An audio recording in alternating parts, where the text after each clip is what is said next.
Bien, CNN, le reportage. Vous l'avez vu, ce reportage de CNN sur l'esclavage en Libye? Oui, c'est dramatique. Oui.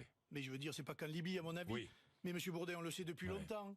Un jour, je vous présenterai un pêcheur au gros de mon département, au thon, un pêcheur de thon, qui vous dit ça fait 10 ans qu'on ramasse des cadavres en Méditerranée, ça fait 10 ans qu'on connaît les filières, notamment en Libye, etc. Tout le monde est au courant de ce qui se passe. Vous voyez que les bateaux pneumatiques que vous voyez circuler en Méditerranée avec des migrants, il faut bien les construire, ils sortent bien de quelque part, ils ont des moteurs, ces choses-là sont vendues par des réseaux.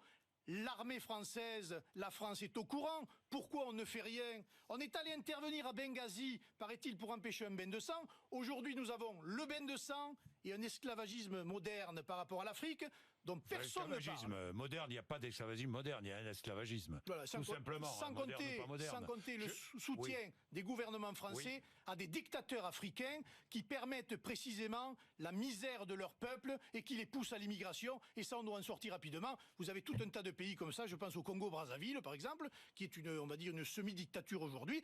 Personne ne dit rien. Tout le monde s'en fout, ça continue comme avant, et je ne suis pas persuadé que les réseaux de la France-Afrique ne soient pas encore présents aujourd'hui dans le monde politique. La France va accueillir les premiers réfugiés évacués de Libye par le HCR au Niger. C'est le rôle de la France d'accueillir aussi. Mais quand il y a des situations dramatiques, c'est pas facile de dire on ne va pas accueillir. C'est pas facile de dire on vous remet à l'eau. Oui, mais Monsieur Bourdin, dans l'Afrique qui démographiquement explose, qui implose par les guerres civiles, par la misère économique, etc.